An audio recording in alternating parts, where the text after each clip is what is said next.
Bismillahirrahmanirrahim.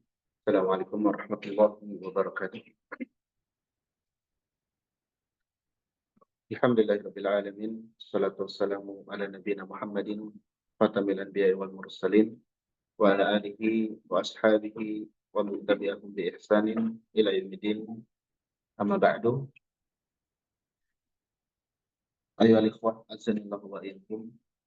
Bapak-bapak, ibu-ibu, ikhwan dan akhwat jamaah Masjid Abu Bakar As-Siddiq Subang. Alhamdulillah kita bisa bermajelis lagi di kajian rutin bulanan kita, yaitu setiap bulan pekan kedua. Dan alhamdulillah di beberapa pekan sebelumnya atau bulan lalu kita sudah menghatamkan matan qasidah Nuniyah Al-Imam As-Sakhawi. Dan sekarang sebelum kita melanjutkan di matan yang lain, kalau rencana kita ingin membahas Salsabil Asy-Syafi'i, matan Salsabil Asy-Syafi'i karya Syekh Sulaiman Murad rahimahullahu taala. Tapi sebelum ke matan tersebut, kita selingi dulu dengan beberapa nasihat dari salah seorang ulama yang ahli di bidang tajwid, yaitu Al-Imam Abu Muhammad Abu Ishaq Ibrahim bin Umar Al-Ja'bari atau Imam Al-Ja'bari. Dikenalnya sebagai Imam Al-Ja'bari di dalam kitab atau matan yang berjudul Uqudul Al-Juman. Jadi nama matannya Uqudul Juman. Uqudul Juman.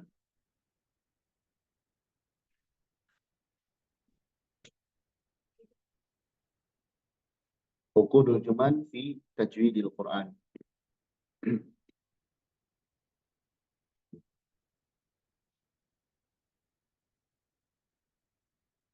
Fi Tajwid Al-Quran.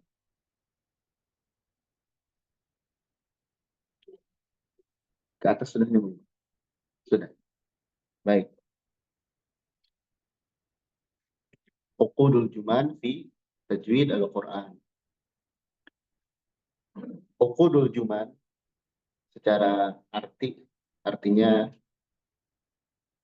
kalung dari mutiara. Ya. Kalung dari mutiara. Nah, ini ditulis oleh Imam, nama lengkapnya ya, Muhammad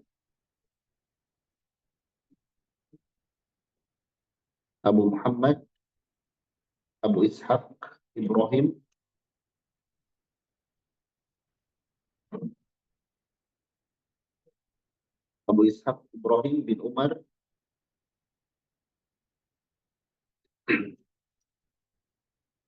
bin Umar Al-Ja'bari.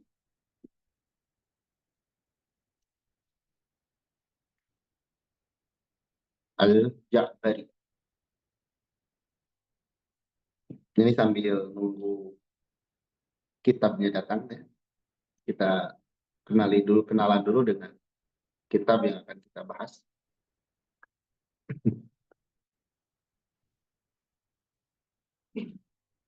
Beliau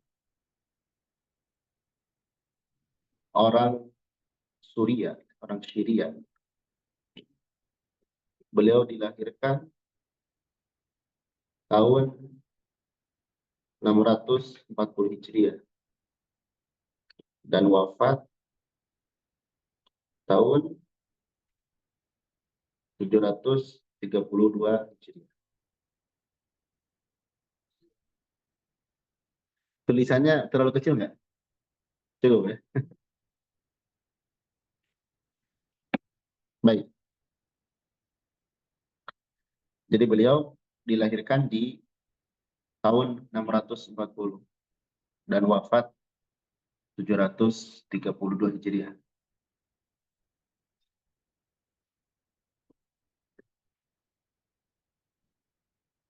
Eh, matan ini atau dia matan ini merupakan matan ilmu tajwid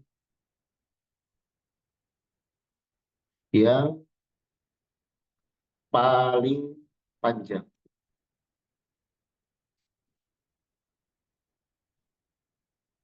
Jadi dari sekian banyak matan yang ditulis oleh para ulama tentang ilmu tajwid, matan ini matan yang paling panjang, yaitu berjumlah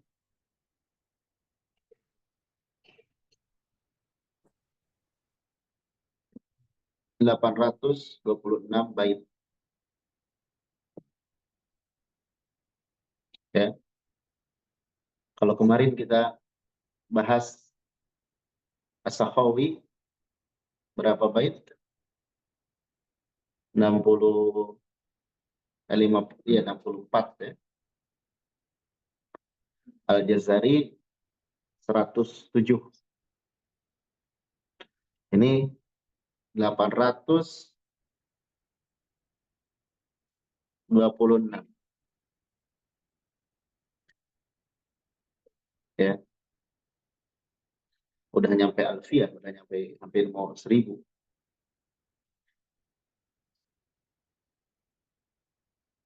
Baik. Jadi bait yang paling panjang.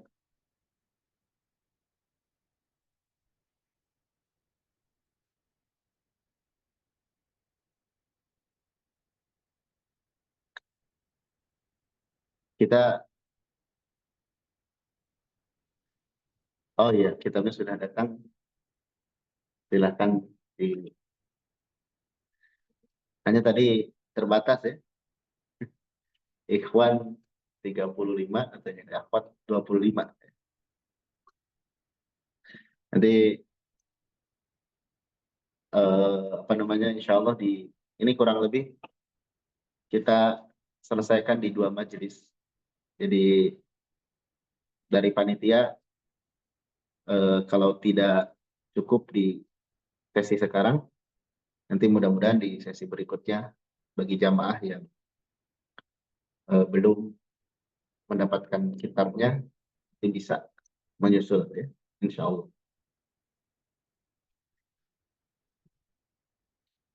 Baik, ini di kitab juga ini nggak ada ya, mukadimah ini nggak ada di kitab. Jadi di sambil disimak.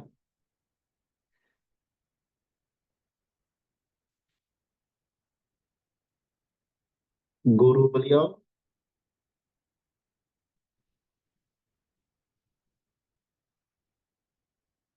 mencapai 200 orang. 200 syekh ya, 200 orang. Banyak.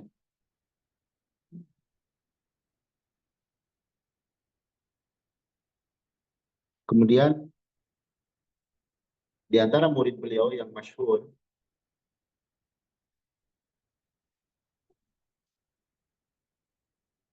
di antara muridnya yang masyhur, yang terkenal ya, itu Imam Az-Zahabi.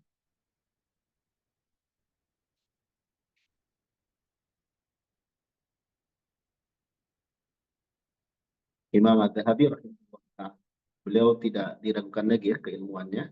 Beliau wafat di tahun 748 Hijriah.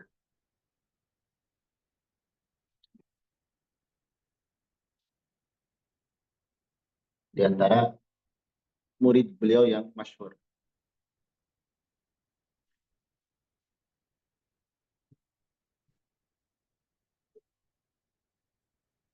Baik.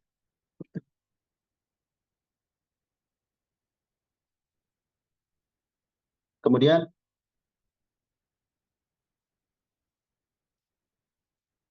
karya beliau dalam ilmu tajwid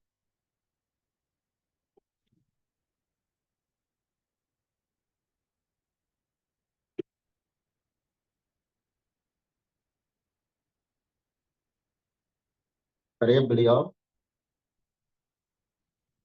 dalam ilmu tajwid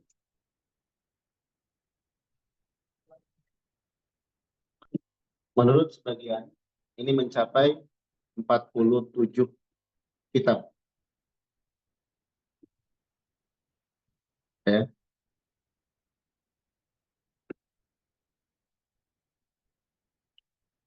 Jadi tulisan beliau dalam ilmu tajwid mencapai 47 kitab.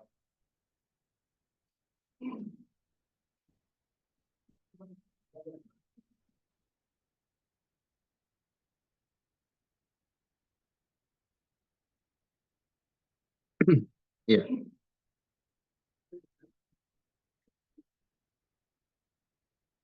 baik. Sudah bagian semuanya, ya. Mukadimah ini di kitab tidak ada. Di kitab tidak ada mukadimah. Saya belum belum belum simpan.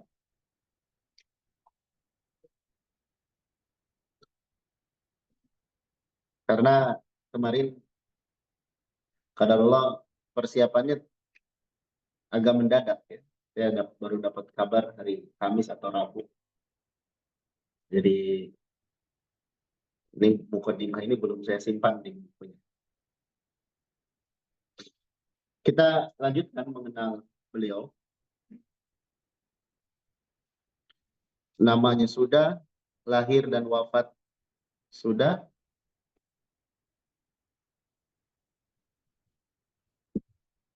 kemudian keistimewaan matan ini sudah, guru beliau, kemudian murid beliau, karya beliau dalam ilmu tajwid mencapai 47 kitab. Lalu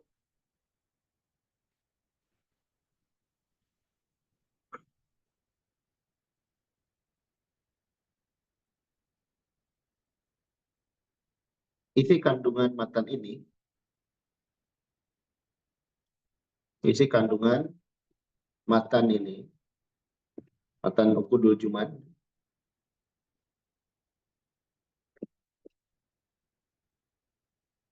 merupakan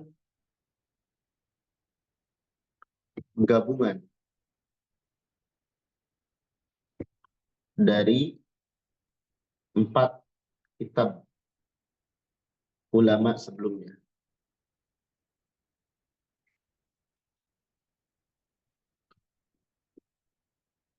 yaitu, ya, jadi tadi disebutkan di awal, matan ini berjumlah berapa? 826 bait. Dan kata sebagian ulama sekarang, syarahnya atau penjelasannya hanya baru ada 1 orang. Di syarah menjadi 3 atau 4 jilid besar. Baik.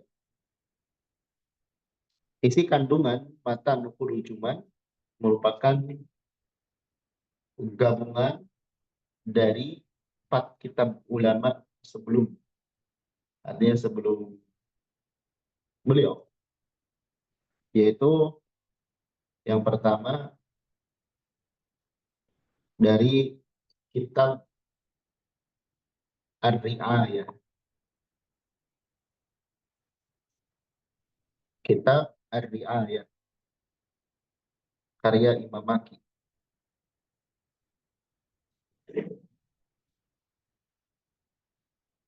Maki bin Abi Thalib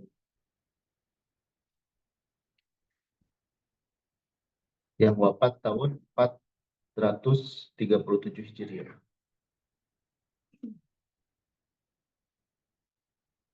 Ini saya jelaskan atau saya sampaikan perkara ini agar kita terhadap ilmu yang akan kita pelajari eh, lebih bisa merasakan keagungan.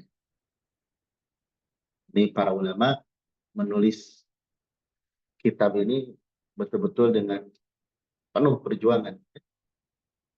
Yang kedua, dari kitab At-Tahdid.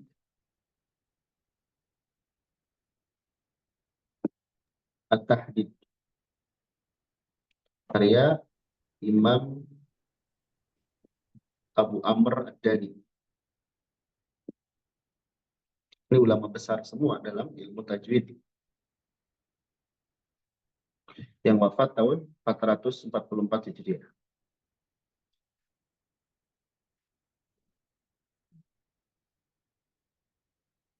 Yang ketiga,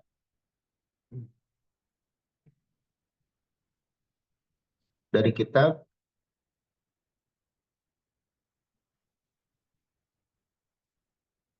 At-Tamhid.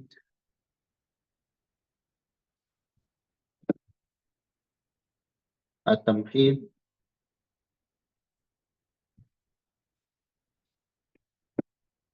fi Ma'rifat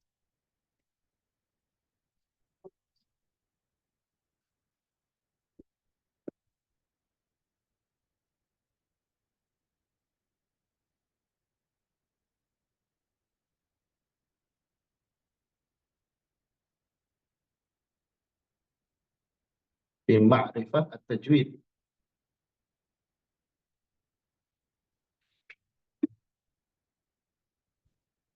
Karya Imam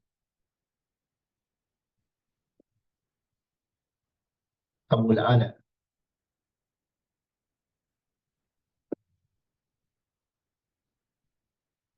Hasan bin Ahmad Al-Hamdani.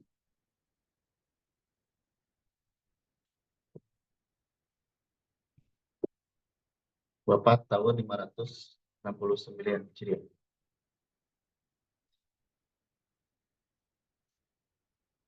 Kemudian yang ketiga, yang keempat,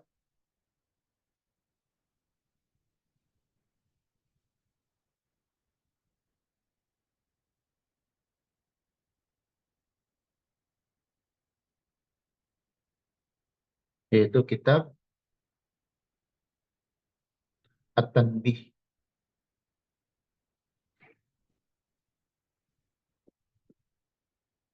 At-Tanbih ala Lahan Jari wa Lahan Khafi. Karya Imam Ali Ja'far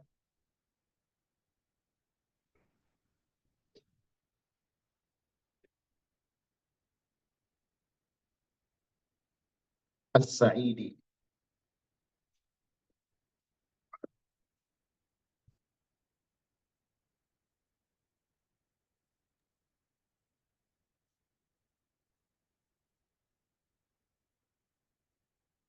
Ya.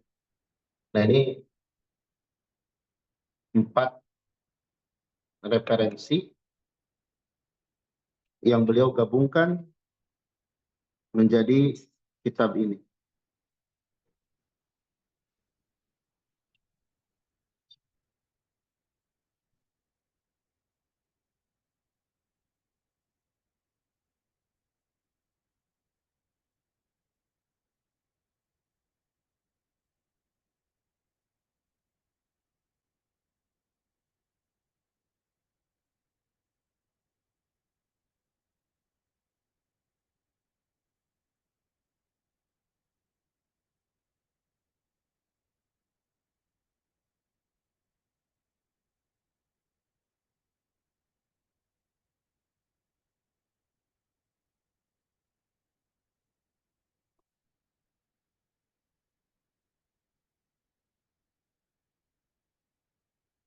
Baik, sudah ya.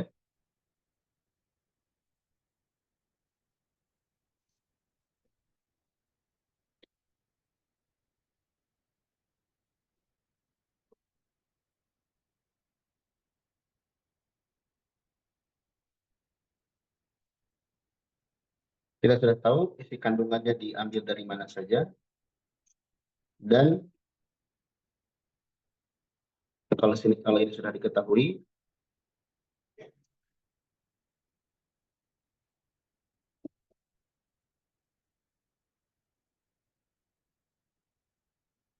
apa keistimewaan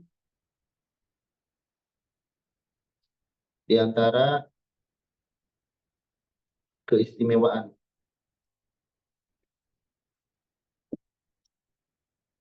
matan tajwid terdahulu.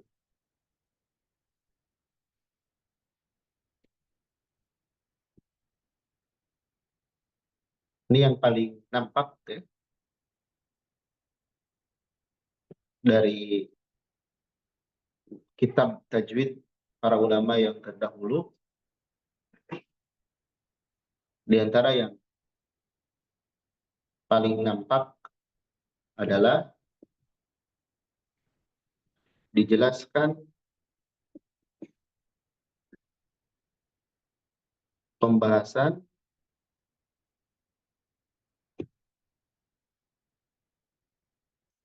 tentang adab.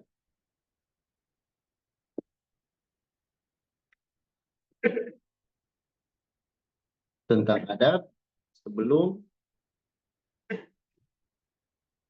pembahasan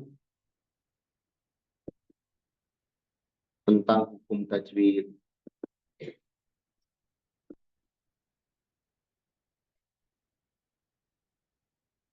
Nah ini ya. Jadi kalau kita lihat dari buku para ulama terdahulu, sebelum membahas hukum hukum makharijul huruf, sifatul huruf, gunnah, para ulama kita membahas dulu seputar adab. Bagaimana seharusnya para pelajar dan pengajar berakhlak. Adab di sini lebih luas daripada akhlak. Adab lebih luas daripada akhlak. Salah satunya di matan ini. Makanya dari 800 lebih bait tersebut, saya ambil sekitar 20-an ke belasan bait yang spesifik khusus membahas tentang adab. Adab para pelajar maupun pengajar Al-Quran. Baik. Kemudian di mukadimah ini yang perlu diketahui juga,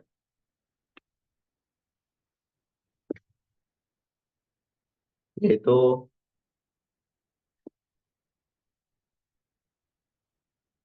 ada 4 matan tajwid yang menjadi rujukan.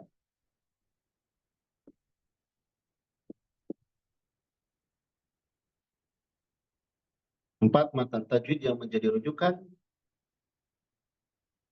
sebelum ada matan Al-Jazari.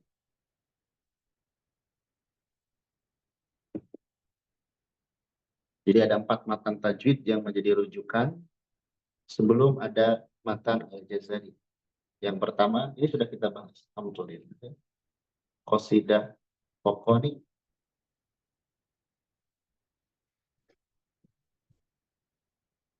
Yang kedua, Qasidah Sakhawi.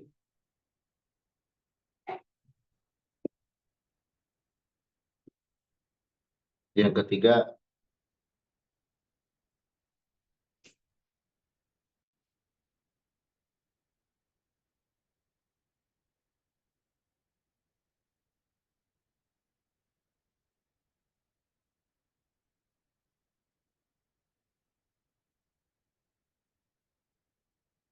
Durun Nadid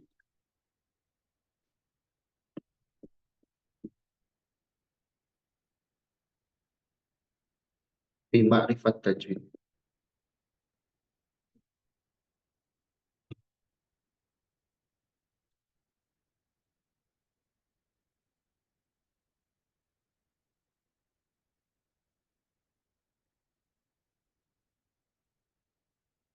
Ini penulisnya Imam Bukhari ya.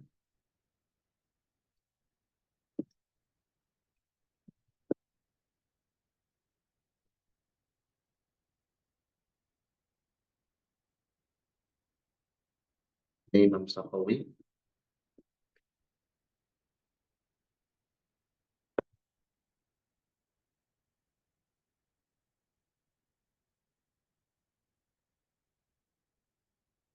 Kemudian ini yang ketiga, Muhammad bin Uswair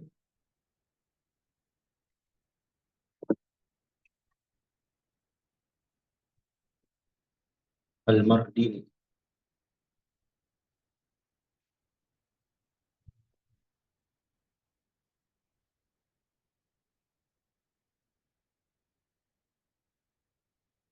Kemudian yang keempat, ya ini yang kita bahas ya, Hudul Juman.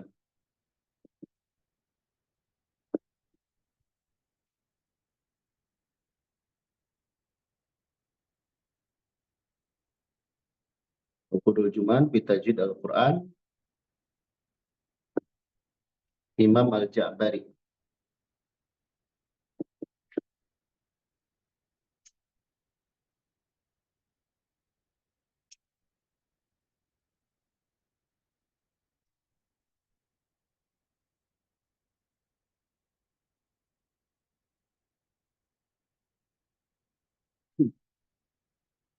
Nah ini 4 matan tajwid yang menjadi rujukan sebelum adanya matan Al-Jazari. Karena Imam Al-Imam Ibnu Jazari abad ke-7. Beliau lahir 753 ya, atau 51. Sebelum adanya Imam Ibnu Jazari yang dirujukan ini 4 matan ini. Kita sudah mempelajari 1, 2, dan yang keempat sekarang sebagian. Alhamdulillah. Tinggal silakan dimurojaah lagi. Itu aja.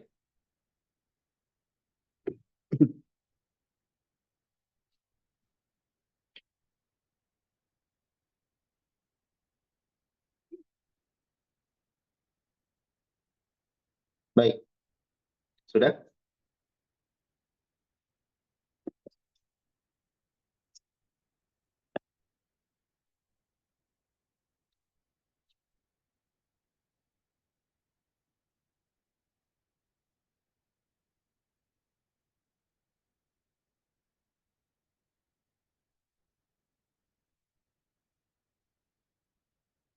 Kalau sudah, kita sekarang ke kitab ya. Nanti tulisan ini eh, saya bagikan ya, insya Allah. Jadi buku yang ada di tengah kita semua, yang ada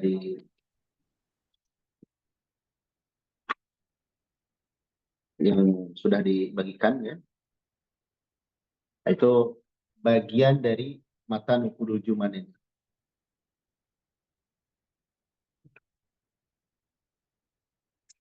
Makanya Kenapa langsung loncat di bait keberapa di sana? Bait 36 ya? Atau ada mukadimah dulu sedikit ya?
Di buku langsung ini ya, di halaman pertama langsung ini ya.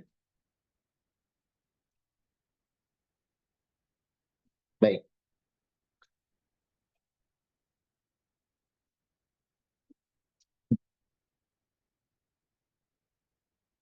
ini kesimpulan.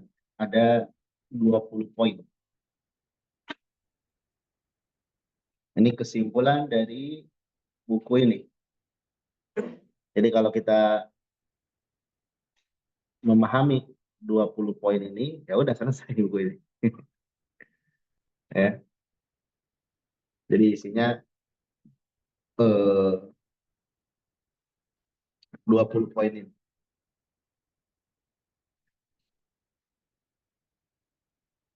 Saya beri judul dengan adab berinteraksi dengan Al-Quran dari matan Uqudul Juman.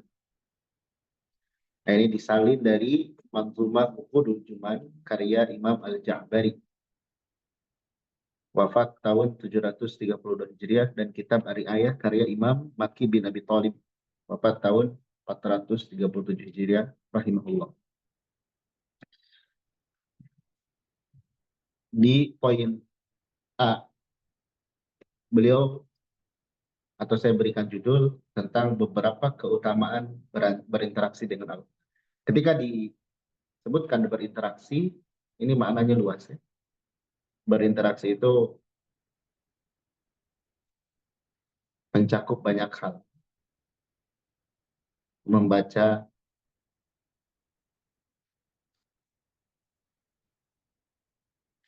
menyimak,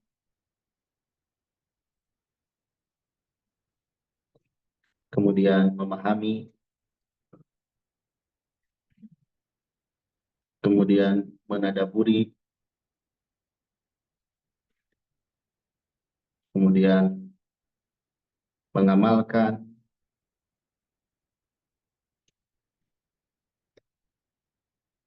Ya. Ini termasuk ke dalam berinteraksi dengan Al-Quran. Mengajar, mengajarkan, kemudian belajar, ini sama. Terhitung sebagai bentuk interaksi dengan Al-Quran. Jadi dalam sehari-hari, seorang Muslim itu nggak boleh ada lepas dari Al-Quran. Karena dikatakan Al-Quran itu sebagai ruh bagi hati. Bagaimana hatinya bisa hidup kalau ruhnya tidak ada? Sehingga Nabi SAW mengatakan, barang siapa eh, barang siapa yang tidak ada Al-Quran di dalam hatinya, seperti rumah yang rusak. Seperti rumah yang rusak. Rumah tua. Coba, kita kalau masuk ke sebuah ruangan, ruangan sudah tua, nggak berpenghuni, kira-kira nyaman nggak kita di dalam? Hah? Biasanya rumah tua ada apa? Sarang laba-laba, debu, tikus, soa, kelelawar. Orang nggak betah. Begitupun hati manusia yang tidak ada Al-Quran. Nah, ini seperti itu. Makanya hidupnya gelisah, gundah, gulana. Maka dari itu seorang muslim hendaklah mengambil bagian dari Al-Quran setiap hari. Bukan hanya di dalam sholatnya. Kalau dalam sholat otomatis pasti baca Al-Fatihah minimal. Tapi di luar itu hendaklah juga ada porsi. Kalau kita malas membaca sendiri, malas sekali misalkan, coba ganti dengan menyimak. Menyimak lebih enteng.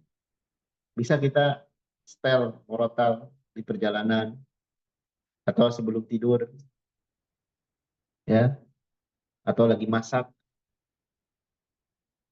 atau yang lainnya, atau memahami. Kita tidak baca lafaz, tapi baca terjemahnya.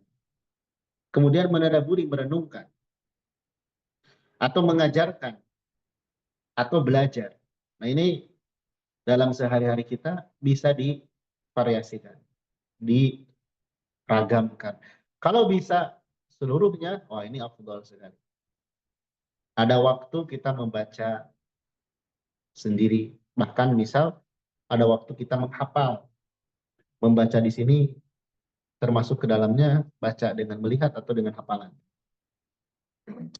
Ada waktu kita menyimak bacaan orang lain. Ada waktu kita memahami makna. Ada waktu menadaburi. Ada waktu berusaha mengamalkan, mengajarkan. Ada waktu belajar. Kalau ini semua digabungkan, ini afdoliyat, ya, keutamaan. Tapi kalaupun tidak bisa seluruhnya, minimal baca. Ini minimal. Nggak bisa banyak, yang penting ada yang dibaca. Kadang kita obsesinya banyak dulu, saya ingin sehari 1 juz atau 2 juz. Kalau nggak 1 juz atau nggak 2 juz, lebih baik nggak baca. Itu salah. Baca saja, baca di waktu yang kita ada. Salah seorang syekh ditanya, syekh bagaimana saya bisa khatam Al-Quran dalam sebulan? Kata syekh tersebut, mudah sekali kan, sangat mudah. Kamu baca Al-Quran sebelum setiap waktu sholat. Sebelum sholat 2 halaman, 1 lembar. Setelah sholat 2 halaman. Maka 1 hari itu bisa khatam 1 juz. Misalnya sebelum sholat zuhur halaman 1 dan 2. Setelah sholat zuhur halaman 3 dan 4. Sebelum sholat asar halaman 5 dan 6. Setelah sholat asar halaman 7 dan 8. Sebelum maghrib halaman 9, 10. Terus sampai pagi lagi itu dapat 1 juz. Itu cara khatamkan Al-Quran dengan mudah. Karena kalau kita sengaja duduk, buka mushaf, kemudian baca, baru 1 baris, langsung ngantuk. Nah, ini langsung ini, langsung berat. Mata berat, terus tubuh nggak nyaman. Ini syaitan yang. Makanya sebelum baca Al-Quran kita isti'adah tuh berlindung kepada Allah dari godaan syaitan. Ya, semacam itu. Ya. Beda Hawa. Karena syaitan tahu, ini amalan ini pahalanya besar. Sehingga nggak dibiarkan nih orang baca. Ya. Beda dengan, kan gini, kita munajat kepada Allah yang langsung itu ada bentuk. Munajat langsung dengan Allah tuh bisa lewat sholat, itu langsung kita munajat. Berdoa, itu langsung munajat. Zikir, di antara yang langsung bentuknya munajat, bercakap-cakap dengan Allah itu baca Quran. Tapi herannya, ini saya tidak bicara orang lain, ya, saya merasakan juga. Kadang kita kalau ngobrol dengan sesama manusia, nah ini apa namanya bisa kuat, gitu, anteng. Tapi kalau kita ngobrol dengan eh, pencipta manusia, nah itu beda, ada godaan.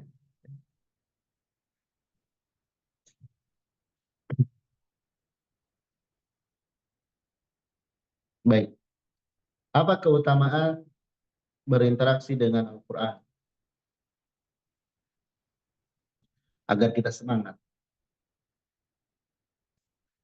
Pertama, orang yang mahir membaca Al-Quran akan bersama para malaikat yang mulia di dalam surga. Ya.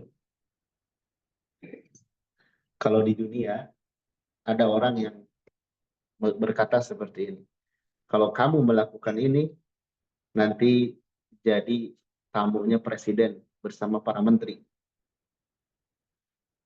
Kira-kira orang semangat atau tidak? Ah, semangat. Ingin dipanggil oleh presiden. Ya, itu di dunia. Ini ini bukan lagi tawaran, ini janji, dan innallaha la yukhliful mi'ad. Kemudian Nabi itu wama yantiqu anil hawa. Nabi itu tidak berucap dari hawa nafsunya. Ini janji dari Allah yang pasti. Kalau seorang itu mahir, maka akan bersama malaikat yang mulia di dalam surga. Tapi motivasi ini ya tergantung hati kita, yakin atau enggak, gitu aja. Kalau yakin, nanti akan berpengaruh ke intensitas kita dalam berinteraksi. Tapi kalau enggak yakin, ya sekedar, oh gitu ya, oh gitu ya, gitu aja gitu. Tinggal di sini yang yang berperan nanti iman kita. Imannya kuat atau tidak, itu akan berpengaruh. Baik. Bahkan di sini orang yang terbata-bata dan mengalami kesusahan, terbata-bata, susah, jangan dibully. Jangan dibully.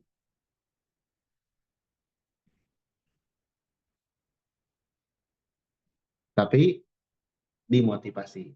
Dan sampaikan orang yang terbata-bata itu akan mendapatkan dua pahala. Dua pahala. Ya. Nanti ada keterangannya, ada hadisnya. Ya. Ada dua pahala. Pahala capek dia dalam belajar. Pahala membaca Al-Quran.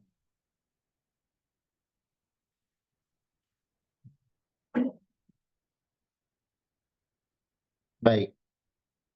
Jadi yang sedang belajar, baik bapak-bapak, ibu-ibu, ikhwan, dan akhwat, yang mengalami kondisi seperti ini, jangan putus asa. Kita berhenti belajar karena malu, misalkan.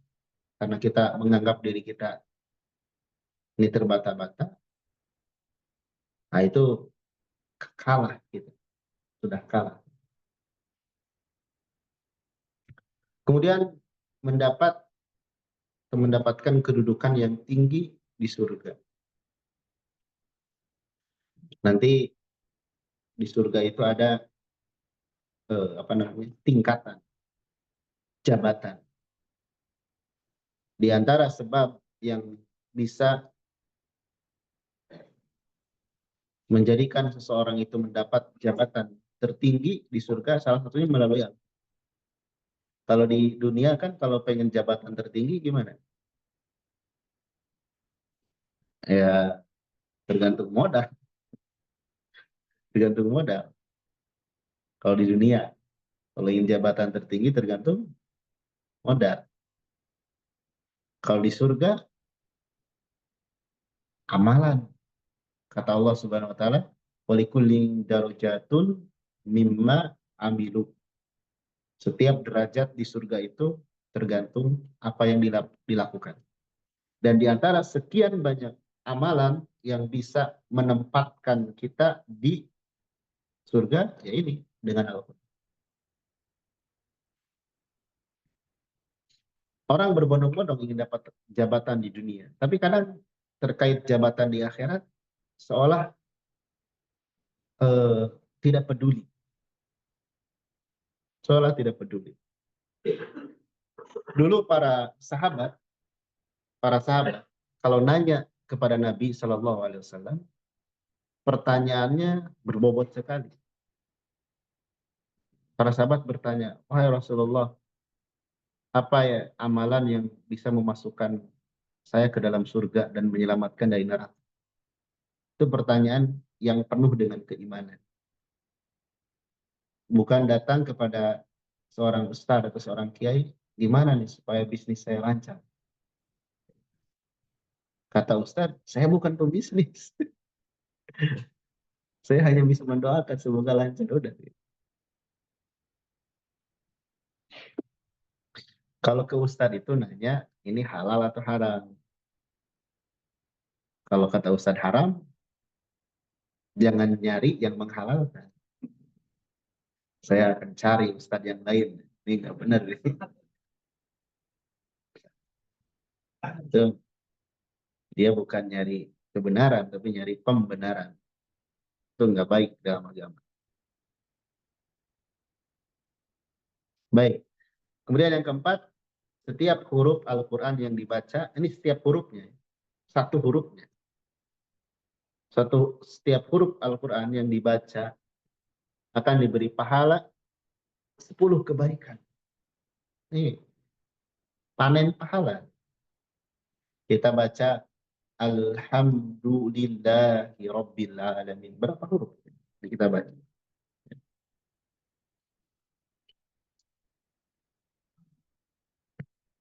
Oh, banyak sekali. Kalau kita mau infak sedekah kan, kita harus punya duit dulu. Gak semua orang bisa berinfak dan bersedekah secara materi. Tapi ada pintu lain. Seseorang itu bisa meraih banyak pahala. Di antara dengan membaca Al-Quran. Apalagi udah kaya raya, rajin infak sedekah, kemudian tilawahnya juga banyak. Nah itu nanti di akhirat kemuliaannya semakin bertambah. Baik.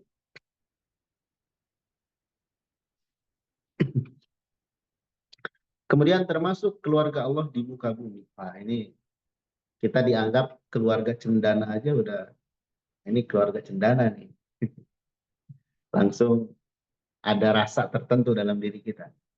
Rasa bangga dan sebagainya. Ini keluarga Allah.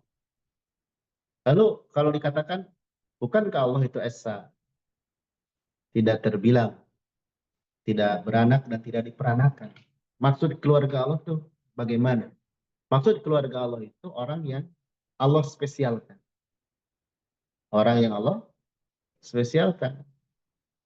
Dikhususkan, ditolong, dimudahkan dalam taat. Nah, itu ciri ahlullah. Kemudian yang keenam, Al-Quran akan menjadi pembela pada hari kiamat. Nah ini, ya, nanti pada hari kiamat, jangankan kita, manusia biasa, selevel para nabi, itu memikirkan nasibnya masing-masing. Memikirkan pribadinya ketika hari kiamat. Kita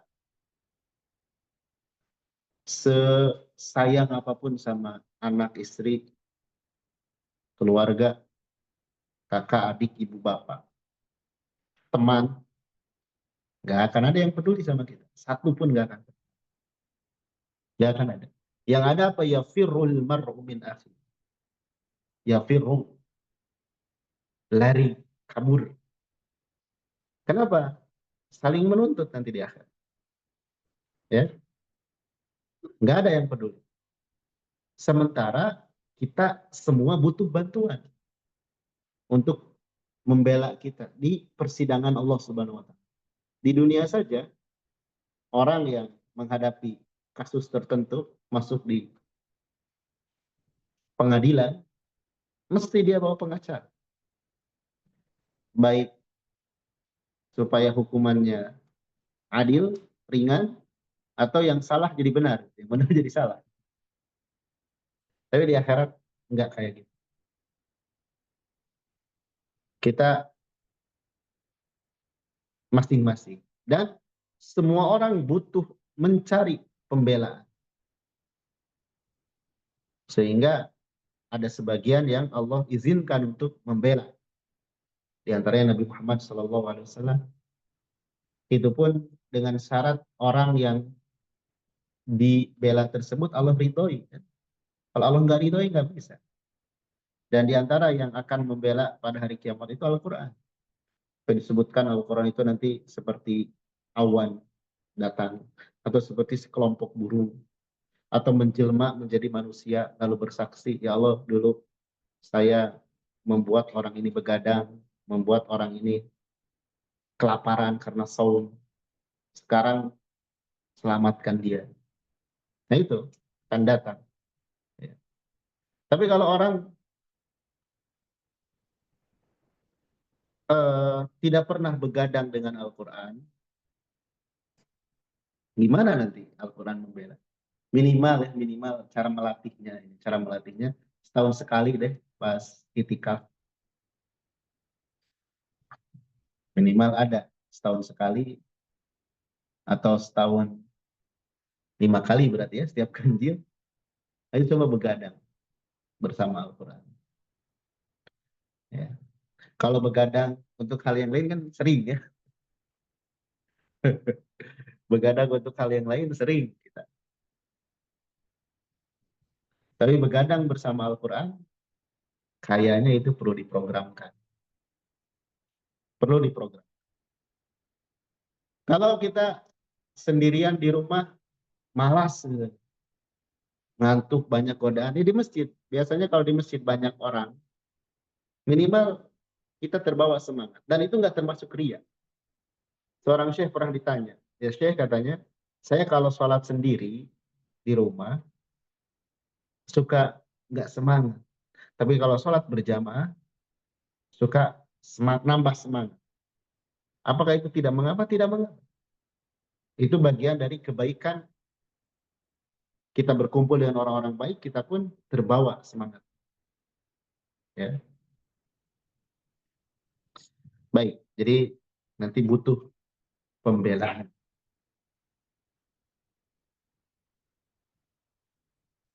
Gimana coba nanti kita nggak butuh pembelaan? Kita dibongkar. Yaumatublas saroir. Pada hari kiamat itu, tublas saroir. Semua rahasia yang tersimpan di dalam hati itu dibongkar. Bahkan sebagian orang Allah permalukan di hadapan seluruh makhluk. Sampai disebutkan orang yang khianat, dia ngaku sendiri bawa bendera. Bawa bendera dan di benderanya itu dituliskan, saya dulu pernah khianat ini, khianat ini. Yang korupsi Allah alam nasibnya. Di dunia dia sembunyi-sembunyi nggak ketahuan, di akhirat ngaku sendiri di hadapan seluruh makhluk. Ya, baik. Kemudian yang ketujuh, termasuk sebaik-baik manusia. Kebaikan manusia, kita menilai ini orang baik, ini tidak. Nah, itu banyak indikator. Kalau kita ingin tahu seorang itu baik atau tidak, banyak indikator. Nggak cukup misalkan, oh, ini rajin sholat berjamaah. Nah, ini rajin ini. Ini dilihat dari perkara-perkara yang zahir. Betul, itu penilaian umum, kita menilai seperti itu. Kalau secara zahir dia baik, baik. Tapi kalau ingin lebih spesifik lagi, ini orang baik atau tidak? Orang ini mau kita jadikan eh, teman dekat dan lain sebagainya, ada hal yang lain. Seperti nasihat Umar Ibn Khattab radhiyallahu anhu, di antara cara mengukur orang itu, lihat selama safar, lihat dalam bab makan, kemudian lihat dalam bab amanah uang. Kalau dalam hal itu aman, insya Allah orang ini baik. Karena ada misalkan sebagian orang, nih Masya Allah sholat dan lain sebagainya. Tapi kalau ngutang, pura-pura lupa. Kalau sebelum ngutang, wah ini luar biasa. Tapi setelah dikasih, lupa. Dan banyak hal yang lain. Ya. Itu jadi eh, karakteristik seseorang. Kebaikan di sini, orang yang belajar Al-Quran, belajar dan mengajar Al-Quran menjadi manusia yang paling baik di sisi Nabi Shallallahu Alaihi Wasallam, di sisi Allah Subhanahu Wa Taala. Kemudian mendapat kedudukan seperti para nabi, kedudukan seperti para nabi nanti di surga. Kedua orang tuanya akan diberikan mahkota kemuliaan pada hari kiamat. Nih, kebanggaan. Kita eh, dikasih sesuatu oleh anak di dunia, sudah bahagia, bahagia tidak? Gimana anak saya ternyata bukan ahlul Quran, tapi saya cemburu ingin dapat mahkota ini, dan mahkota ini dipasangkan di hadapan seluruh makhluk. Nanti jadi dipanggil orang tua lalu dipasangkan mahkota yang cahayanya lebih terang daripada langit, daripada cahaya matahari. Lalu dikatakan, kenapa? Atau atas dasar apa saya dipakaikan seperti ini? Nah, ini karena anakmu ahlul Quran, mengamalkan Al-Quran. Ya. Bagaimana kalau anak kita langsung tidak? Kita berdoa. Kata para ulama, kalaupun tidak anak kita langsung, mudah-mudahan cucu kita. Kalau bukan cucu kita, mudah-mudahan buyut kita. Turunan kita ke bawah. Jadi jangan pesimis. Misalkan anak saya sekarang udah ternyata di bidang yang lain. Jangan pesimis. Bisa jadi nanti cucu kita. Cucu kita belum ternyata. Kita keburu wafat. Oh ternyata cicit kita. Ada yang jadi ahli. Dan kesolehan orang tua itu berpengaruh kepada kesolehan keturunan. Berpengaruh kepada kesolehan keturunan. Jadi jangan pesimis. Berdoa terus. Ya. Kemudian Al-Quran akan menjadi penghibur pada saat kondisi sulit dan di akhirat kelak. Kalau galau, setiap orang pasti mengalami hal itu. Namanya hidup di dunia. Sebagian orang untuk merefresh kembali isi hatinya, ada yang harus, ada yang bisa hatinya hidup kembali dengan makan makanan tertentu, dengan mengunjungi tempat tertentu. Nah itu manusiawi. Selama itu mubah, ya tidak ada pelanggaran syariat, itu hal yang diboleh. Misalkan, aduh saya nih bindeng, puyeng, kalau makan makanan anu saya kembali lagi segar. Nah, itu selama yang dimakan itu halal nggak masalah. Tapi coba dilatih.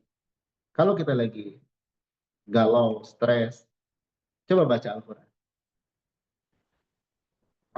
Jangankan lagi stres, lagi normal saja baca Al-Quran itu susah.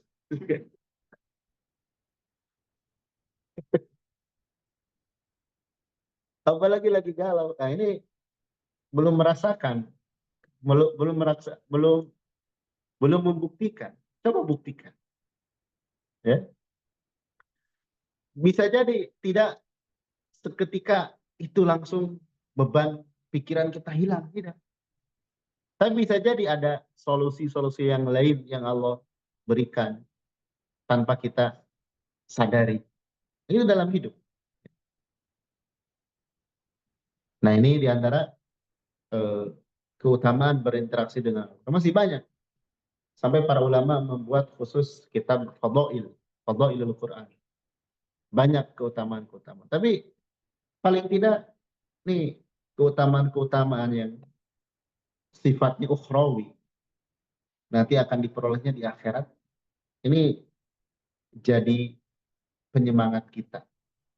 Jadi penyemangat kita. Baik.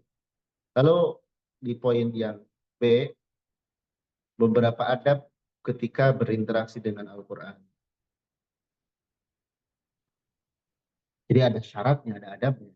Kita tidak, wah yang penting saya baca, yang penting saya hafal.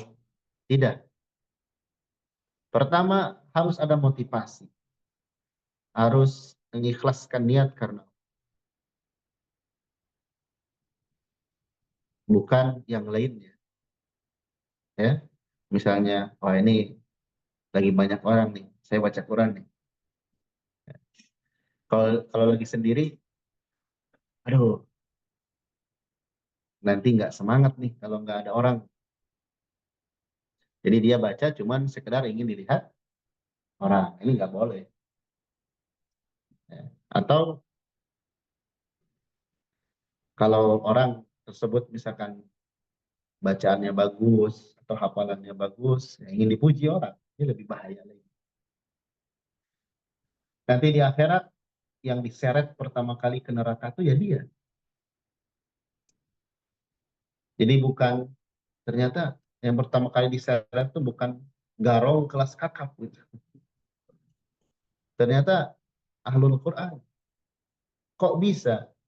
Bukan karena Al-Qurannya, tapi karena niat dia yang salah. Ya. Kalau begitu, saya mending enggak aja, lebih celaka lagi. Lebih celaka lagi. Kalau enggak ya lebih celaka lagi. Baik. Kemudian yang kedua, berusaha menjaga diri dari perkara yang diharamkan. Dosa, baik yang besar maupun yang kecil. Dosa itu yang kecil bisa membinasakan. Kemudian berusaha menjaga makanan. Menjaga makanan di sini bukan sekedar toyib. Kalau toyib itu lebih ke aspek kesehatan. Bukan hanya dari sisi kesehatan yang dijaga, tapi dari sisi kehalalan. Halalan toyib. Ya. Betapa banyak orang yang terhadap makanan ini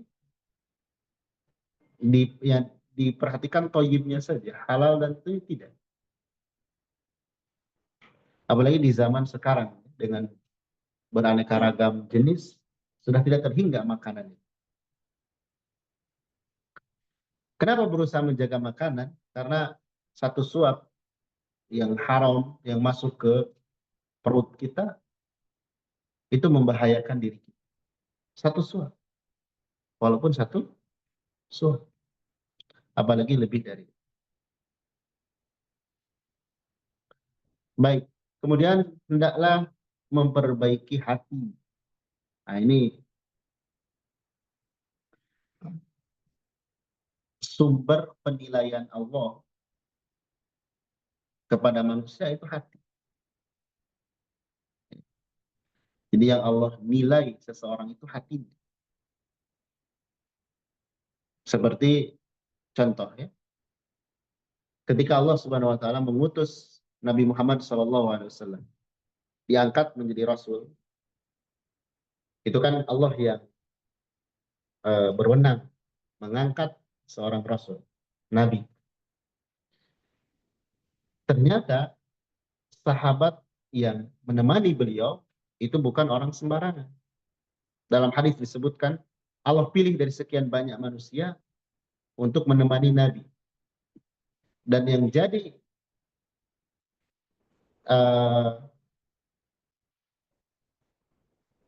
kenapa pilihan tersebut jatuh kepada para sahabat?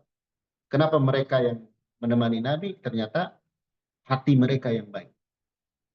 Jadi karena kebaikan hatinya. Sehingga sebagian ulama menyebutkan bab tazkiyatun nufus atau memperbaiki hati ini termasuk ilmu yang fardu ain. Memperbaiki hati ini fardu ain. Dijelaskan oleh para ulama. Apa yang kita pelajari? Kita pelajari penyakit hati, sebabnya, cara mengobatinya, kemudian bagaimana cara menghidupkan hati, ya, bagaimana ciri-ciri hati yang selamat, ciri-ciri hati yang rusak. Bahkan nanti di akhirat kata Allah Subhanahu wa taala, "Yauma la yanfa'u mal wala banun illa man atallaha biqalbin salim." Pada hari kiamat itu anak, harta gak berguna. Anak kita sementereng apapun, harta kita sebanyak apapun itu nggak berguna. Illa man atallaha biqalbin salim. Kecuali yang datang menghadap Allah membawa hati yang selamat, yang bersih. Berarti kita tidak cukup memperbagus perkara yang zahir, tapi hati kita. Nanti banyak indikator-indikator. Cara mengetahuinya apa? Lihat aja. Bagaimana Nabi menjelaskan beberapa penyakit yang berbahaya. Sombong, hasad, ya. Itu penyakit-penyakit hati yang berbahaya.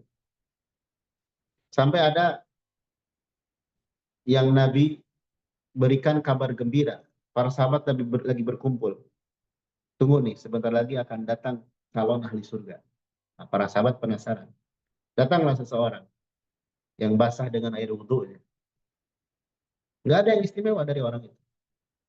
Sampai-sampai para sahabat ada yang ngintip, pura-pura nginep di rumahnya, ingin tahu kesehariannya kayak gimana. Ternyata lihat, sholatnya biasa. Sholat malam, kadang siangnya. Jadi sebagian sahabat menyangka nih orang jangan-jangan rajinnya luar biasa. Ternyata biasa saja. Lalu ditanya, lalu jujur orang yang memata-matai itu. Sebetulnya saya hanya ingin tahu apa amalan kamu. Lalu orang tersebut menjawab, ya saya seperti ini. Hanya saja saya tidak pernah menaruh rasa dendam, rasa iri dengki kepada seorang pun juga. Coba itu dengan hal itu dia diberikan kabar gembira calon penghuni surga. Dan itu sejalan dengan Al-Quran. Kata Allah Subhanahu wa taala tentang ahli surga, wa naza'na ma fi qulubihim min gillin ikhwana.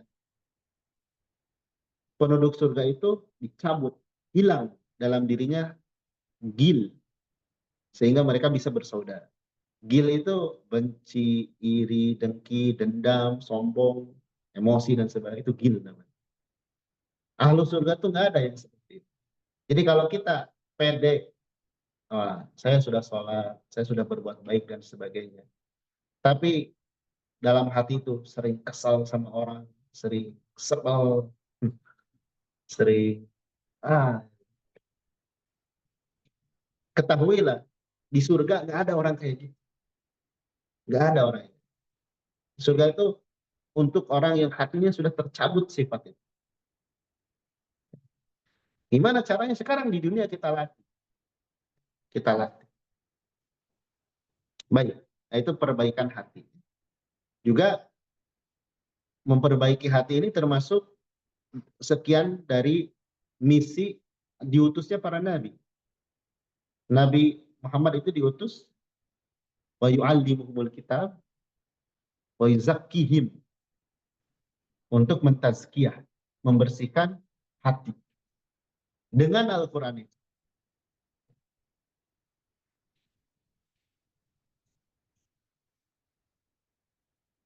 Kalau di Sunda, saya nggak tahu kalau di Subang istilahnya apa ya.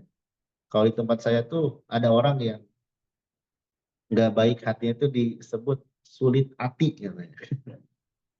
Sama ya.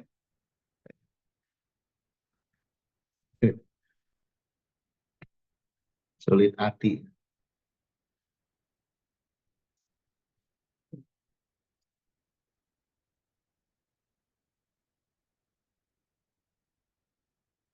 Dan itu perlu diketahui ya. Eh, disepakati oleh orang yang ahli di bidang kesehatan, pola pikir kita, kondisi hati kita, itulah sebetulnya yang menyehatkan diri kita. Cara pandang, pola pikir. Dan yang membuat sakit itu yaitu rasa pesimis, suudzon. Nah itu membuat sakit itu. Ya. Baik, kemudian bersikap tawadhu.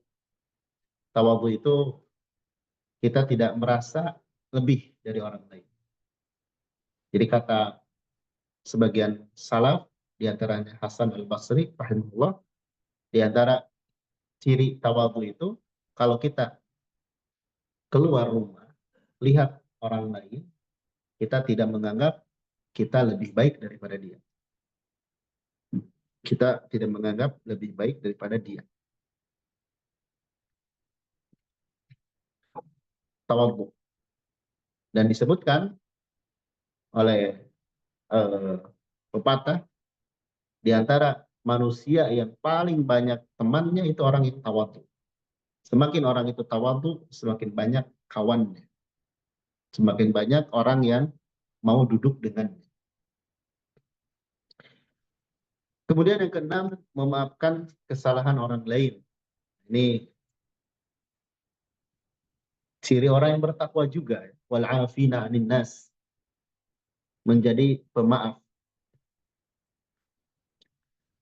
Gimana caranya supaya bisa memaafkan kesalahan orang lain? Ingat, kullu bani Adam khata'. Setiap manusia itu khata', berbuat salah. Dan sebaik-baik orang yang berbuat salah yang bertobat. Apa hikmahnya? Hikmahnya, kalau kita berbuat salah, supaya kita tobat. Dan kalau orang lain berbuat salah kepada kita, kita memaafkan. Oh ini salah.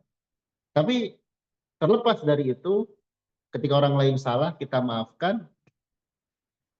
Terus kita lihat, nih kalau saya terus-terusan bareng sama orang ini, nggak akan beres hidup saya. Saya maafkan, tapi saya tidak akan, misalkan, apa namanya, bisnis lagi dengan orang ini. Saya tidak akan bergaul lagi dengan orang ini. Tapi saya maafkan. Kadang ada orang yang seperti itu. Misalkan ada yang orang yang kita kenal, baik saudara ataupun siapa, dan kurang baik, kita maafkan. Tapi untuk akrob lagi, nah itu hal yang lain. Kemudian santun dan tenang, ya. Santun dan tenang ini al-hilm dalam bahasa Arab, halim nama sifatnya, itu sifat dari Allah. Santun kalau bahasa kita. Kalau arti dari para ulama, al-halim atau hilm itu orang yang bisa cepat eh, mengontrol emosinya. Itu halim. Karena manusia ya pasti punya emosi, tapi dia cepat merubahnya menjadi biasa. Itu kesantunan.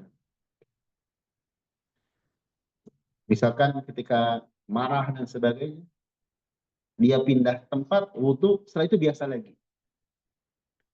Atau kalau ibu-ibu dan bapak-bapak di rumah tangga sedang berantem, cekcok, ada suatu masalah, kata bapaknya, Bu, saya sholat dulu. Sholat dulu, Setelah sholat pulang ke rumah, sudah biasa lagi. Kejadian yang sebelum sholat, anggap tidak ada. Bukan, Bu, sebenarnya saya sholat lagi. Sholat dulu. Pulang dari masjid, wah, semakin ini. Jamu lagi. Nah, itu syaitan itu senang ya. Makanya di eh, pintu masuk syaitan, yang paling pertama itu ini. Al-ghadab, amarah. Kalau manusia sudah masuk ke pintu marah, syaitan itu mudah memainkan. Makanya orang kalau sedang marah, itu orang ada tepat di depannya. Tapi kenapa dia harus teriak? Kan? Terus kenapa matanya mesti harus melotot gitu? Ada orang yang berkata, saya kalau emosi tidak diluapkan, saya suka gimana-gimana. Itu prinsip yang keliru. Justru Islam itu menyuruh emosi itu diredam. Ayatnya jelas.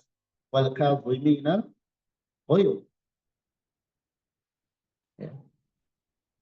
Nih, coba kalau kita perhatikan ya, kita perhatikan poin dari poin demi poin, kita ngerasa sedang belajar tajwid atau sedang belajar agama agama Islam. Nah, itulah keistimewaan di antara keistimewaan. Beliau jelaskan sebagian adab, bahkan mungkin banyak adab dalam agama kita. Ini dari buku tajwid ya. Kalau kita dapatkan ini dari buku akhlak, akidah, mungkin biasa hal seperti ini dibawakan. Tapi ini dibawakan dalam kitab tajwid. Tujuannya apa? Agar kata para ulama yang paling layak berakhlak itu ahlul Quran. Karena orang sudah positive thinking terlebih dahulu kepada ahlul Quran. Nah, ini ahlul Quran. Ternyata ahlul Qurannya ketinggalan belajar adab. Nah, ini bahaya biasanya. Ya. Baik. Kemudian menjaga adab ketika berada di dalam majelis Al-Quran. Nah, ini insya Allah kita sudah sering mempraktikkan hal ini ya. Bagaimana adab di dalam majelis ilmu. Menjaga diri dari dosa, tadi sudah dibahas, dan menjaga ketaatan. Ini menjaga ketaatan itu, istiqomah dalam ketaatan, itu sulit. Jadi kalau kita sudah dapat taat, pertahankan, itu sulit.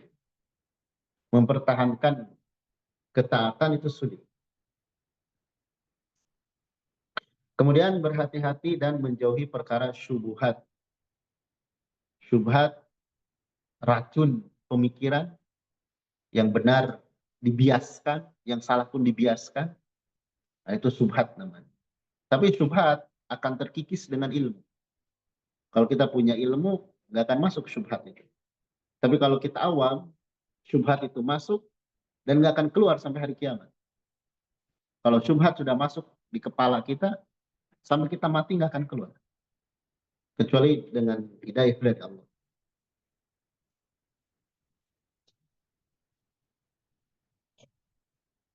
Baik. Kemudian yang ke-11, mempersiapkan bekal untuk menghadapi kematian. Nah, ini dalam istilah agama disebut akyas. Manusia yang paling cerdas. Dan Nabi mewasiatkan aksiru dzikra hadhimil ladzat.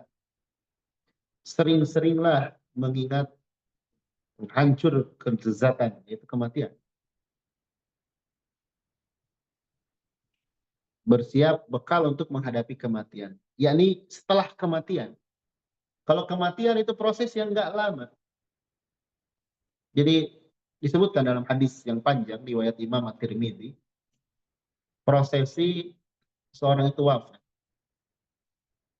Jadi ketika ajal itu tiba, baik kita sedang sehat ataupun sedang sakit, nanti ada dua kemungkinan kita ini dijemput oleh apakah malaikat yang baik.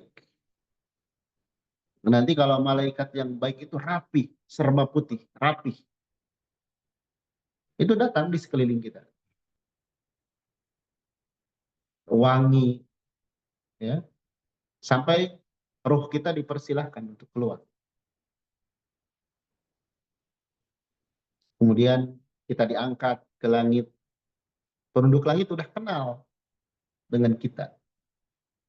Di antara sebab penduduk langit kenal dengan kita, karena kita sering di majelis ilmu. Ingat hadis Nabi, di antara keutamaan di majelis ilmu, wa dzakarahumullahu fiman indah. Allah sebut nama kita di hadapan malaikat. Nama kita nggak asing, Fulan bin Fulan. Sudah sampai dicatat di Iliyin, kemudian nanti dikembalikan lagi ke di alam kubur. Singkatnya gitu, kalau dia orang yang beriman. Kalau orang kafir, orang durhaka, nanti yang ngejemput tuh serba hitam, bau. Kemudian nyawanya pun dicabut, dipukul dari belakang, diseret dari depan. Sampai dia berteriak, gak mau keluar. Ketika keluar, diangkat ke langit, langit gak mau buka. Sampai Allah katakan, la tufattahu lahum abwabus sama. Pintu-pintu langit gak dibuka untuk dia. Kemudian dia dilemparkan ke sijil. Nah itu orang yang durhaka. Makanya kewaspadaan kita itu perlu setiap saat. Kita nggak tahu, misalkan kalau kata orang Sunda, dibomohan, nggak betak. Jadi nanti tiba-tiba datang. Nggak ada tanda-tanda yang khusus. Kecuali mungkin sebagian orang yang terlebih dahulu sakit. Ada mengalami sakaroh yang cukup lama. Sakaratul maut artinya mabuknya kematian. Orang yang sedang sekarat, dia sedang kondisi terombang-ambing. Dan di sana itu rawan sekali. Syaitan terus menggoda dia agar dia tidak yakin kepada Allah. Itu hal-hal yang penuh keniscayaan akhir hayat kita. Makanya Nabi menyebutkan innamal a'malu bil khawatim. Amal itu tergantung akhirnya, endingnya seperti apa. Ini harus kita berbekal. Lalu tanamkan dalam kaidah Al-Imam Ibnu Katsir rahimahullah ketika mentafsirkan ayat. Ya ayyuhalladzina amanu taqullaha haqqa tuqatih wa la tamutunna illa wa antum muslimun. Wa la tamutunna illa wa antum muslimun. Janganlah kalian wafat kecuali dalam keadaan Islam. Al-Imam Ibnu Katsir memberikan kaidah yang besar. Kata beliau, man asya ala syai' mata alaihi. Itu kaidah yang besar. Barang siapa yang hidup di atas suatu kebiasaan, maka dia akan wafat dalam keadaan seperti itu. Dan barang siapa yang wafat dalam suatu keadaan, nanti ketika dibangkitkannya pun akan keadaan seperti itu. Jadi kalau kita ingin wafat husnul khatimah, maka perbanyak amalan soleh dari waktu kita, dalam waktu kita. Lalu apakah harus husnul khatimah itu kita wafat sedang sujud, sedang Al-Quran? Tidak sebuah keharusan. Dan kita pun tidak boleh memastikan, misalkan ada orang yang wafat sedang sujud, ini pasti masuk surga. Kita tidak boleh seperti itu. Tidak boleh memastikan seseorang itu masuk surga ataupun masuk neraka. Cuman besar harapan. Nih, wafat dalam keadaan husnul khatimah. Gitu aja. Tidak kemudian, ini pasti dimasuk surga. Enggak ada. Kecuali yang ada dalil. Ini untuk diri kita. Kalau orang lain ya seperti itu. Diri kita gimana nanti? Kita belum tahu.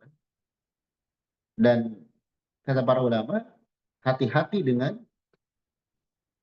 dosa yang kita tidak segera taubat. Dosa yang terus diperbuat dan tidak ditaubati, itu diantara sekian banyak sebab su'ul khotimah. dosa yang tidak banyak atau dosa yang tidak segera ditaubat, segera taubat. Itu penyebab suul khotimah. Jadi bekal untuk kematian ya dengan amal soleh, membiasakan amal soleh. Jadi kalau ditanya takut gak terhadap kematian? Takut itu sebetulnya pertama apa yang ditakutkan?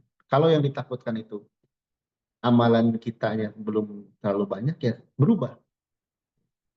Karena istilahnya takut nggak takut pasti kena. Kullu nafsin za'iqatul maut. Pasti. Lalu yang ke-12, berharap pahala dari amal soleh yang dikerjakan. Dalam istilah agama namanya apa ini? Ihtisab. Berharap pahala. Kenapa berharap pahala? Karena ada orang yang beramal soleh hanya sekedar hobi. Kenapa kamu infak sekian miliar? Nah, iseng aja, kebanyakan duit. Ada yang melakukan amal soleh. Kenapa kamu ini? Ya, saya senang aja. Nggak cukup dalam beramal itu sekedar motivasinya senang. Karena nanti kalau dia kesenangannya hilang, hilang juga amal. Tapi dalam amal soleh itu harus ada unsur ihtisab, berharap pahala. Dan berharap pahala dari amal soleh, ini diantara sebab seorang itu bisa ikhlas. Karena dengan berharap pahala, dia nggak akan berharap yang lain-lain. Dia nggak akan berharap pujian, dia nggak akan berharap reputasi, ya. Dia nggak akan berharap yang lain. Karena dia berharap, baik. Kemudian menjaga diri dari perbuatan dosa yang beliau ulangi lagi. Dan senantiasa bertaubat. Bertaubat, Nabi Shallallahu Alaihi Wasallam saja yang sudah diampuni dosanya, tapi beliau dalam sehari semalam tidak kurang dari 100 kali beristighfar kepada Allah. Kita lebih butuh lagi. Kemudian meninggalkan ria. Nah, ini. Ria itu ingin dilihat orang, kita ketika berbuat baik, ingin dilihat orang, dan kita berharap orang itu memuji kita. Ya. Kemudian meninggalkan gibah, membicarakan keburukan, kecuali dalam hal-hal tertentu. Kemudian meninggalkan sombong, dusta, meninggalkan debat, ujub, bangga, terpukau dengan diri sendiri, kemudian dendam, kemudian pembicaraan dosa dan permusuhan. Nah, ini ditinggalkan. Tidak banyak tertawa, tidak banyak tidur, dan tidak banyak bicara. Iya, ini bukan tidak boleh ya, tidak banyak. Kita kalau hitung 24 jam waktu kita sama semuanya. Yang masih hidup tuh sama 24 jam. Bekerja umumnya berapa? 8. Istirahat 8. 8 jam lagi.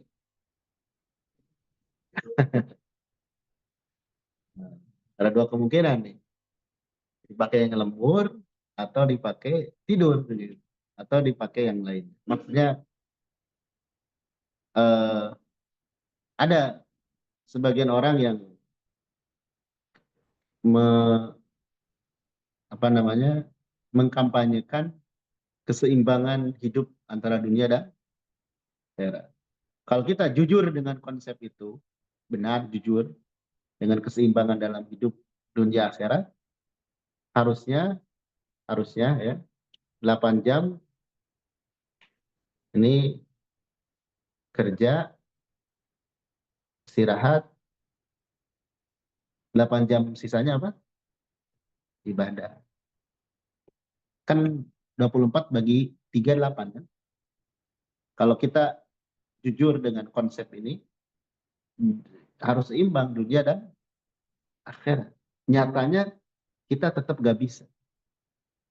Siapa yang diantara kita yang bisa 8 jam ibadah? Sholat aja kalau dikalkulasikan sehari semalam itu paling sejam atau sejam setengah. Nah, berarti konsep seperti itu kalau jujur ini bagus. Tapi biasanya orang yang mengatakan harus seimbang dong dunia dan akhirat. Sebetulnya dalam hatinya dia itu ingin kita membenarkan kalau dia sibuk dengan dunianya, kita membenarkan perbuatan. Ya, baik. Dan dari perkara ini tidak banyak tertawa, tidak banyak tidur. Tadi ada hadis nanti atau ada sebuah hadis Al-Quran itu menjelma dan memohon kepada menjelma lalu melapor kepada Allah, ya Allah, saya telah membuat orang ini begadang. Berarti tidurnya kurang karena Al-Quran. Kemudian menjauhi perbuatan bid'ah dan para pelakunya. Nah, ini udah masuk perkara akidah. Perbuatan bid'ah kita jauhi, juga orang-orang yang senang melakukan bid'ah kita jauhi. Jauhi di sini bukan berarti kita tidak kenal, ya. Kita tidak memberikan hak sesama muslim. Menjauhi di sini ya jangan ikut-ikutan perbuatan bid'ah. Baik. Kemudian memperhatikan kebersihan tubuh, terutama mulut dengan bersiwak dan menjaga adab ketika menguap. Karena ada sunnah kalau ini sebelum membaca Al-Quran itu bersiwak. Kenapa? Disebutkan di antara alasannya. Ada bab khusus tentang at-tasawwuk, tentang siwak sebelum membaca Al-Quran. Jadi ketika seorang itu membaca Al-Quran, malaikat itu berkerumun mendekatinya. Bahkan ada yang sampai mendekati sampai ke dekat bibir kita. Malaikat itu. Kita aja sendiri kalau sedang menyimak bacaan kan nggak dekat-dekat amat itu. Walaupun misalkan yang kita simak keluarga kita nggak dekat-dekat amat. Ini malaikat ada yang mendekat sampai dekat ke bibir kita, ke mulut kita.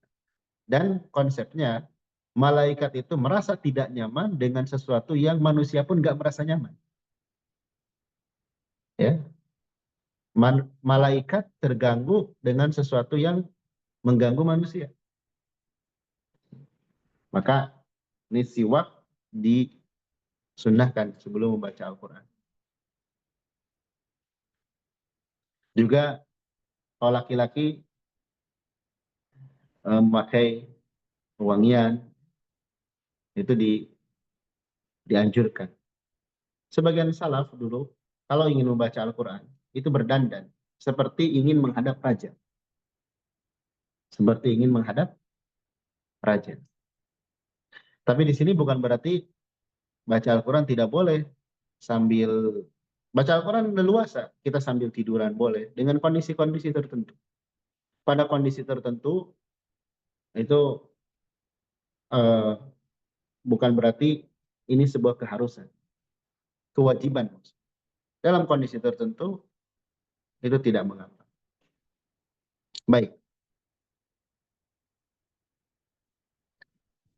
Yang ke-18, nah ini 18 dan sampai ke-20 ini terkait dalam proses belajar mengajar.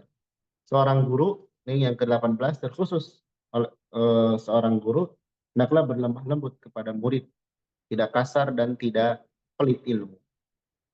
Tidak kasar dan tidak pelit ilmu. Tapi seorang guru itu punya thariqah dalam mengajar. Saya berikan contoh, Imam Warsh atau Imam Nafi. Imam Nafi Al-Madani, seorang imam besar dari kota Madinah. Beliau seorang imam qiraat. masyhur Imam Nafi Al-Madani. Di antara muridnya Imam Warash. Imam Warash itu orang Mesir. Ya. Jadi dari sekian ratus bahkan mungkin sekian ribu yang dinobatkan. Jadi di antara muridnya Imam Warash orang Mesir. Di sebagian kisahnya Imam Warash ketika datang ke majelisnya Imam Nafi, begitu banyak orang itu belajar kepada beliau. Ya, banyak sekali ngantri dan sebagainya. Sampai berpikir Imam Warash, gimana supaya saya bisa belajar kepada Imam Nafi? Apakah Imam Warash maksa? Enggak. Wah Imam, saya mau belajar. Enggak. Imam Warash enggak maksa. Apa yang dilakukan Imam Warash? Imam Warash mendatangi murid Imam Nafi. Jadi misalkan setiap hari lihat, oh ternyata yang sering dipanggil Imam Nafi itu bulan. Oh berarti ini murid utama. Maka Imam Warash mendatangi murid tersebut dan belajar kepada murid. Setelah sekian lama belajar kepada murid Imam Warash, barulah murid Imam Nafi, barulah muridnya tersebut yang merekomendasikan langsung kepada Imam Nafi. Nah, itu metode seperti itu berjalan ya sampai sekarang. Kita di majelis para ulama ini, betul hati kita ingin belajar langsung dengan ulama itu. Tapi metodenya bukan seperti itu. Kita pernah di majelis, syekhnya ada di depan, tapi ketika kita mau baca, disuruh ke murid-murid. Sampai selesai.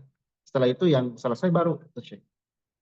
Itu diterapkan metode tersebut. Dan yang mampu menempuh metode itu ya seperti Imam Waras nasibnya. Bahkan tadi menjadi imam. Menjadi imam. Maksudnya menjadi panutan dalam ilmu qiraat. Ya.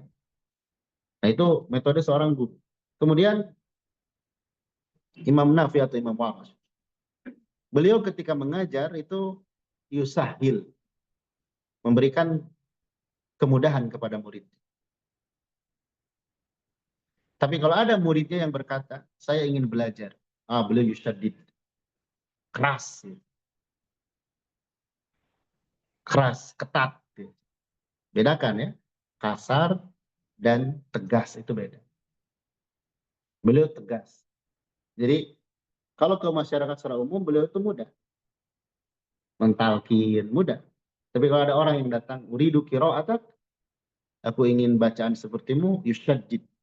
Beliau ketat, tegas dalam. Makanya kadang nggak kuat. Jadi kalau ini metode ya, yang ditempuh oleh para ulama dan Anda sendiri termasuk yang mencoba mengamalkan metode itu dan mujarab berhasil. Kalau kita ingin belajar dengan seorang guru, belajar dulu ke muridnya sampai beres. Itu bisa kita langsung belajar dengan guru. Itu yang Anda rasakan dan yang Anda alami juga Anda terapkan. Ya. Memang lama, tapi di sanalah ilmu sesungguhnya. Karena terkadang kalau seorang itu langsung belajar kepada gurunya, nanti nggak kuat. Atau nanti muncul rasa sombong, rasa merasa, wah ini saya muridnya Imam Fulan, Syekh Fulan. Belajar belum selesai, atau belajar nggak selesai, keburu nisbah. Itu repot. Belajar belum selesai, keburu nisbah. Nisbah itu menyandarkan. Nah ini repot. Ini repot. Baik. Kemudian yang ke-19, berusaha meningkatkan kualitas diri dengan terus belajar. Nah ini, terus belajar.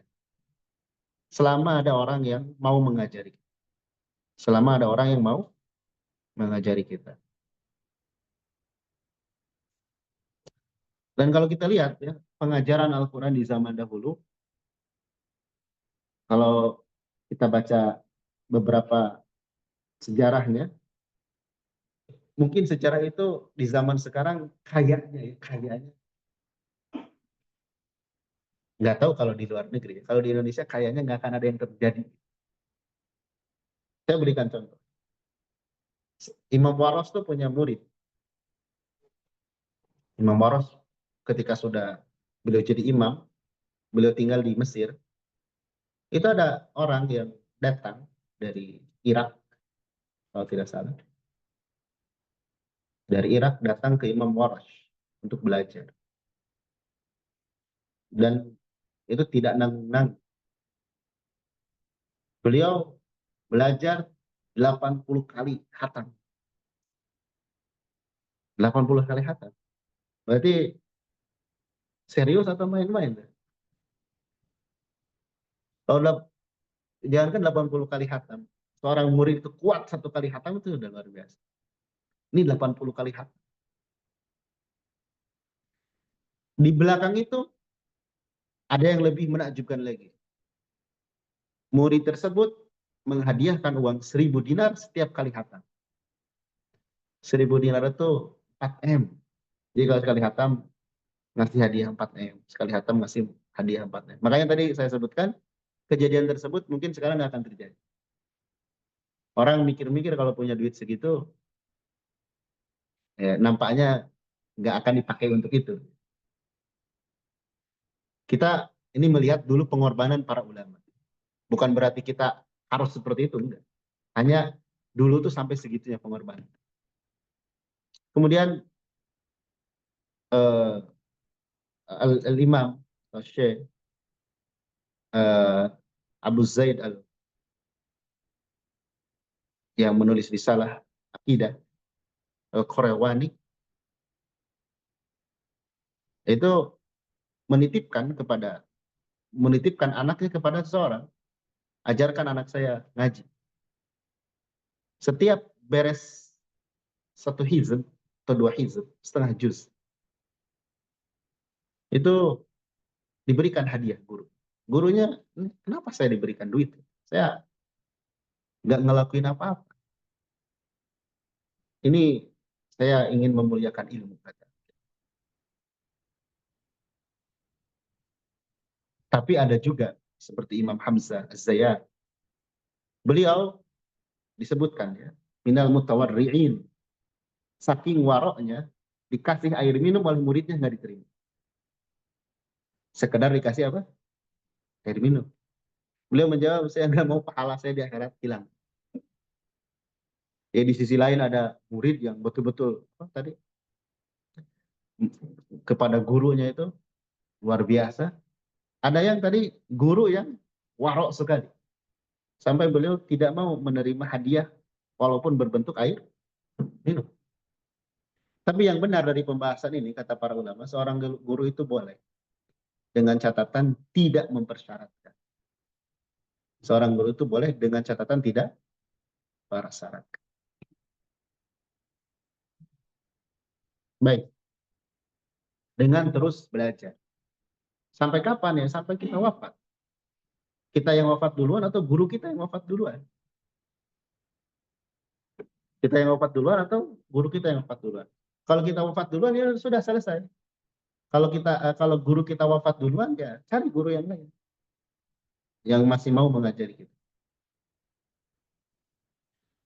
Cuman sayangnya di tengah-tengah masyarakat itu memperbanyak guru. Tadi disebutkan beliau ini gurunya berapa tadi?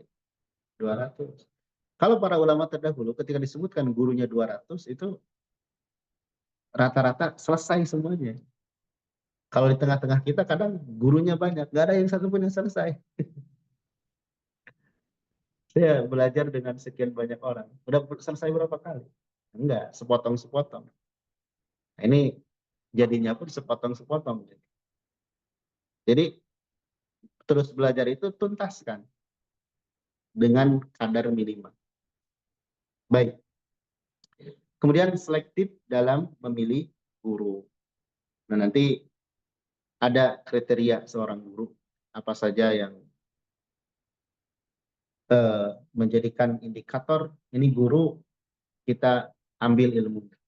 Baik dalam ilmu agama secara umum seperti nasihat Al-Imam Ibnu Sirin, "Fanzuru aman ta'khuduna dinakum." Ya. In hadzal ilma din. Ilmu ini bagian dari agama. Selektiflah memilih dari mana kamu mengambil agama kamu. Ya. Itu dalam ilmu agama secara umum, termasuk dalam ilmu tajwid. Karena sebagian ada yang terpengaruh atau mempengaruhi. Kecuali kita tahu guru ini tidak mempengaruhi sama sekali. Ada yang betul-betul memberikan pengaruh. Sampai saya ada cerita dari seseorang dan ini nyata. Saya kata orang ini, beliau punya komunitas Al-Quran. Saya mendatangkan seorang ahli Quran dari kalangan eh, apa namanya yang meyakini hal-hal khurafat dan sebagainya. Harusnya tidak.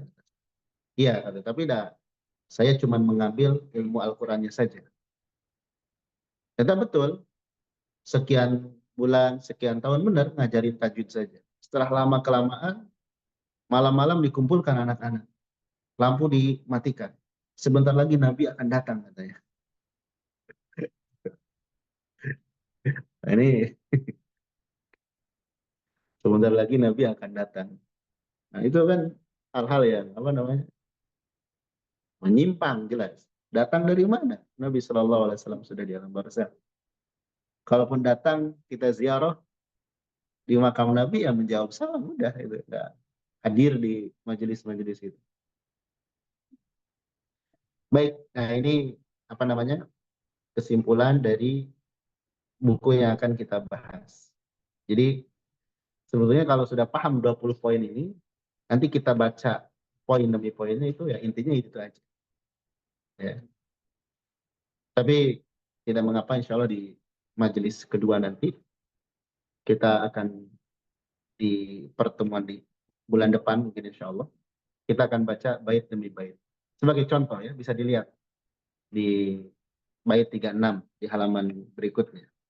Ini contoh saja ya. Al-Imam Al-Ja'bari rahimahullah berkata, "Al-mahiruna ma'al kiram wa man qara mutata'tian falahu bihi ajrani." Orang-orang yang mahir membaca Al-Quran bersama para malaikat yang mulia. Dan barang siapa yang membaca Al-Quran dengan terbata-bata, maka baginya 2 pahala. Itu kan selaras dengan tadi. Selaras. Dan didukung dengan hadis Nabi SAW. Ya. Alladhi yaqra'ul Qur'an wa huwa mahirun bihi ma safaratil kiramil barara. Walladhi yaqra'ul Qur'an wa yatata'ta fi wa huwa 'ali syakun falahu ajran. Nah, ini kesimpulan dari eh, atau penguat dari hal yang di atas yang disebutkan. Jadi poin-poin yang di atas 1 sampai 20 ini diambil dari ada dalil baik dari Al-Quran maupun dari hadis, lalu beliau himpun. Ya. Dan ini mudah kita ingat, mudah kita ingat. Baik, Anda kira cukup materi kita? Azan sebentar lagi ya. Kita 10 menit lagi ya. Baik, kita apa namanya tilawah ya. Walaupun dapat 1 halaman tidak mengapa.